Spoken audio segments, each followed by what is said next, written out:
अस्सलाम वालेकुम प्यारे बच्चों, कैसे हो आप सब। रमज़ान का दूसरा जुमा मुबारक हो आप सबको। उम्मीद करती हूँ कि आप रमज़ान के रोज़े रख रहे होंगे, रमज़ान के रोज़ों के साथ साथ कुरान पाक की तिलावत और 5 वक्त नमाज की पाबंदी भी कर रहे होंगे। तो अच्छा बेटा, कुरान पाक में है ना सूरत बकरा में या अय्युहल्लज़ीना आमनू कुतिबा अलैकुमुस्सियामु कमा कुतिबा अलल्लज़ीना मिन क़ब्लिकुम लअल्लकुम तत्तक़ून के तर्जमा इसका ये है कि ए ईमान वालों, तुम पर रोज़े फ़र्ज़ किए गए हैं जैसा कि तुमसे पहले लोगों पर फ़र्ज़ किए गए थे, ताकि तुम मुत्तकी और परहेज़गार बन जाओ। ठीक है बेटा, हम सब पे रोज़े फ़र्ज़ हैं, 5 वक्त की नमाज़ फ़र्ज़ है और मैं उम्मीद करती हूँ कि आप रमज़ान के रोज़े भी रख रहे होंगे और 5 वक्त नमाज की पाबंदी भी कर रहे होंगे, घर में बैठ के कुरान पाक की तिलावत भी कर रहे होंगे। तो अच्छा बेटा, तो हमने अपनी पढ़ाई का सिलसिला भी तो जारी रखना है ना। तो पहले हम सबक जो पहला सबक है हमदे बारी ताला, वो भी हम पढ़ चुके हैं। तो आज जो हमारा दूसरा सबक है वो है दिल ना किसी का टूटे। अपने सबक की तरफ आते हैं, दिल ना किसी का टूटे। आज हम इस सबक की पढ़ाई, अल्फाज मायनी और सवालात के जवाबात करेंगे। ठीक है, और आपने कोशिश करनी है कि अच्छे तरीके से इसको ज़हनशीन कर लेना है, ताकि जब हमारे स्कूल ओपन हो ना तो मैम आपसे जायज़ा ले सकें। ठीक है, और जिस चीज़ की आपको समझ ना आए तो आपने उसको ख़त कशीद करते जाना है, ताकि जब हमारे स्कूल ओपन हो तो मैम उसका आपका उस चीज़ का अजाला कर सकें। तो सबसे पहले आते हैं पढ़ाई की तरफ। वैसे तो आपको पढ़ाई करना आ चुकी है, क्योंकि आप जब तीसरी जमात में आ चुके हैं, लेकिन फिर भी कुछ मुश्किल अल्फाज होते हैं जो आपको पढ़ने नहीं आते, तो मैम आपको पढ़ाएँगी तो ताकि आपको मुश्किल अल्फाज पढ़ने में आसानी पैदा हो। ठीक है, पढ़ते हैं। बद्दू, बद्दू अरब के सहराई लोगों को कहा जाते हैं। ठीक है, एक बद्दू हज़रत मोहम्मद सल्लल्लाहु अलैहि वसल्लम की खिदमत में हाज़िर हुआ और तोहफ़े के तौर पर चंद ककड़ियाँ पेश की। अच्छा, ककड़ी कहते हैं अक्सर हम इसकी ना शक्ल जो होती है वो इसका रंग जो होता है ना वो खरबूजे जैसा होता है, पीला पीला सा, और इसकी जो शेप होती है ना वो सब्ज़ी है ना जो पेठा, उसकी तरह इसकी शेप होती है, और इसको हम इसको फुट बोलते हैं, फुट। ठीक है, ककड़ियाँ पेश की। हजूर सल्लल्लाहु अलैहि वसल्लम की आदत थी कि अगर कोई शख्स तोहफ़ा पेश करता तो खुशी से कबूल फरमा लिया करते थे। आप सल्लल्लाहु अलैहि वसल्लम ने बद्दू का तोहफ़ा कबूल फरमा लिया। ठीक है, और उसे खुश करने के लिए ककड़ी तोड़कर उसके सामने ही खाई। ठीक है, तोहफ़ा देना भी मेरे नबी की सुन्नत है, हमें एक दूसरे को तोहफ़ा देना चाहिए, और एक मुसलमान दूसरे मुसलमान के लिए वही चीज़ पसंद करते हैं जो उसे खुद पसंद हो।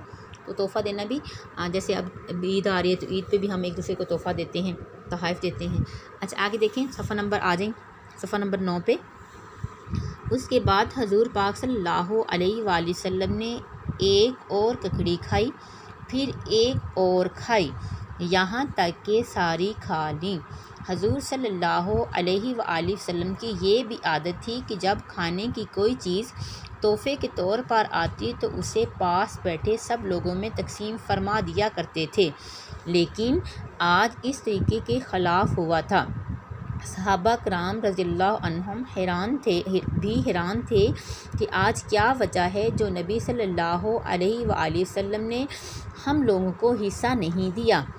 प्यारे बच्चों, अच्छा ये प्यारे बच्चों जो आगे ये अलामत आ रही है ना, इसको अलामत तअज्जुब भी बोलते हैं, नदाया या फ़जाइया भी बोलते हैं। देखिए अलामत आ रही है ना, उल्टा आई आ रहा है, तो इसको बोलते हैं नदाया या फ़जाइया। जब हम किसी को पुकारते हैं ना तो उसके आगे ये लगाते हैं। ठीक है, प्यारे बच्चों, अच्छी ज़िंदगी गुजारने के लिए ये बात बहुत ज़रूरी है कि अगर किसी के बारे में कोई ऐसा ख्याल दिल में आए जिसकी वजह समझ में ना आ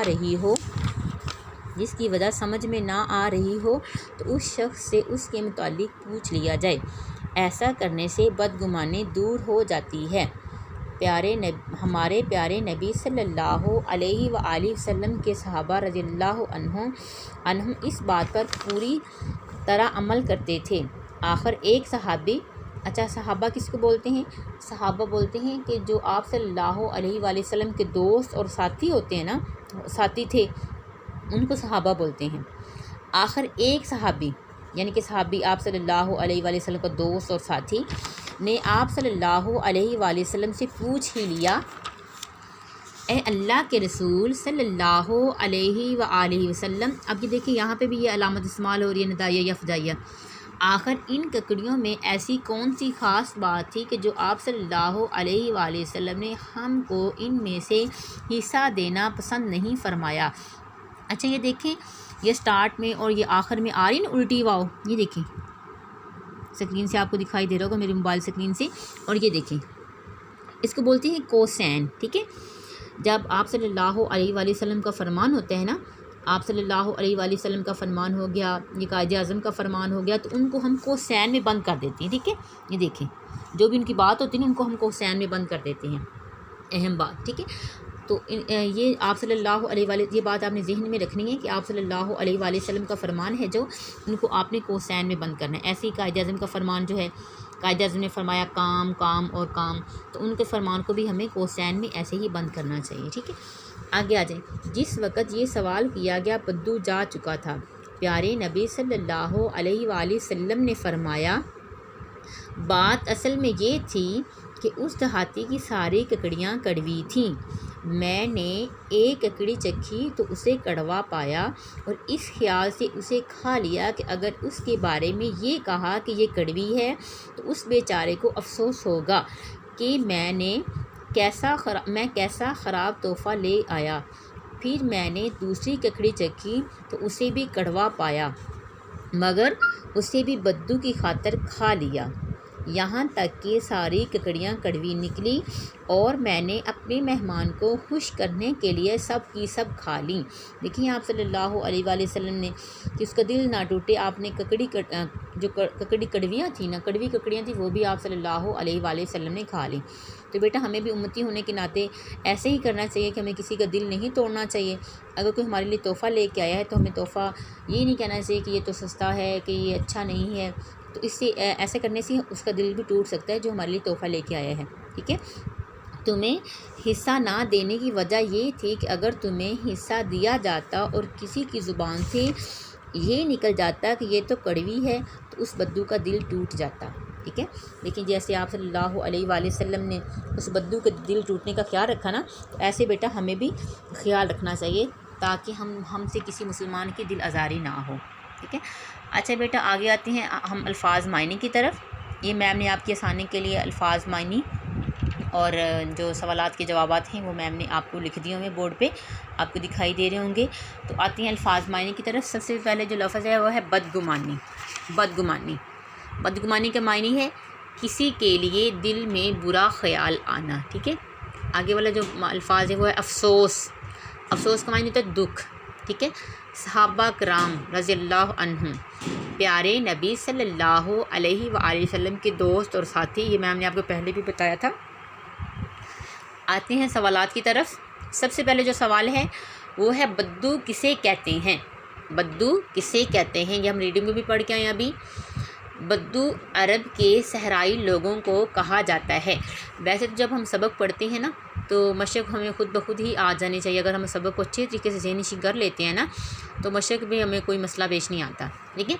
आगे वाला जो सवाल है, बद्दू ने प्यारे नबी सल्लल्लाहु अलैहि वसल्लम को क्या तोहफ़ा दिया। क्या तोहफ़ा दिया था? बद्दू ने तोहफ़े के तौर पर चंद ककड़ियाँ पेश की, ठीक है। आगे वाला जो सवाल है वो है सहाबा कराम रज़ियल्लाहु अन्हुम क्यों हैरान थे। इस वजह से हैरान थे ना कि पहले तो आप सल्लल्लाहु अलैहि वसल्लम जो भी चीज़ आती थी खाने के लिए वो सब में तकसीम करते थे, तो इस दफ़ा आपने क्यों नहीं तकसीम की सब में। तो इसका ये था कि सहाबा कराम क्यों हैरान थे। इस वजह से हैरान थे कि आप सल्लल्लाहु अलैहि वसल्लम ने ककड़ियों में से उन्हें हिस्सा क्यों नहीं दिया। इस वजह से सहाबा हैरान थे ना कि उन्हें हिस्सा क्यों नहीं दिया। आगे देखें, बदगुमानी दूर करने के लिए क्या बात ज़रूरी है। अच्छा, अगर किसी के बारे में ख़याल आए तो उस शख्स से उसके मुतालिक पूछ लिया जाए। अक्सर होता है ना कि हमारे माइंड में कुछ और चल रहा होता है लेकिन वैसा होता नहीं है जैसा हम सोच रहे होते हैं। तो जब हम किसी से पूछ लेना जिस शख्स के बारे में हमें ख्याल आ रहा है तो हम उससे पूछ लेना तो वो हमारी बदगुमानी दूर हो जाएगी, ठीक है। आगे जो सवाल है, प्यारे नबी सल्लल्लाहु अलैहि वसल्लम ने सहाबा कराम को ककड़ियाँ खाने के लिए क्यों ना दी। क्यों ना दी? क्योंकि ककड़ियाँ कड़वी थी। आप सल्लल्लाहु अलैहि वसल्लम सारी खुद ही खा गए ताकि कोई ये ना बोल दे कि आपकी ककड़ियाँ तो कड़वी हैं, उसे जो बद्दू है उसे शर्मिंदगी का सामना ना करना पड़े, क्योंकि ककड़ियाँ कड़वी थीं। जब सबसे जो लास्ट सवाल है वो है, आपने इस सबक से क्या सीखा।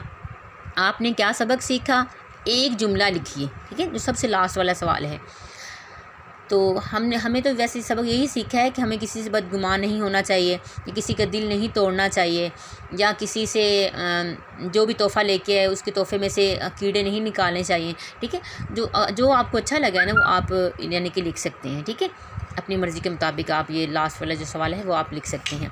और बेटा उम्मीद करती हूँ कि आप अच्छे तरीके से इस सवाल को इन जो हमारा आज का सबक है अच्छे तरीके से आप इसको ज़हननशीन कर चुके होंगे।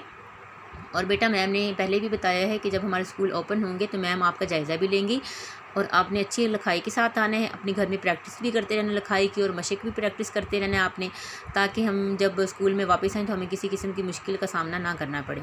अच्छा बेटा, अपने घर वालों का ख्याल रखना है, ढेर सारा ख्याल रखना है, घर में रहना है और अपने हाथों को बार बार धोना है। जब आपको छींक आए तो आपने आगे रुमाल या टिशू या अपने हाथ का अपने बाजू का इस्तेमाल करना है। ठीक है, अच्छा बेटा, अल्लाह हाफिज़। अपना और अपना प्यारे का ख्याल रखें।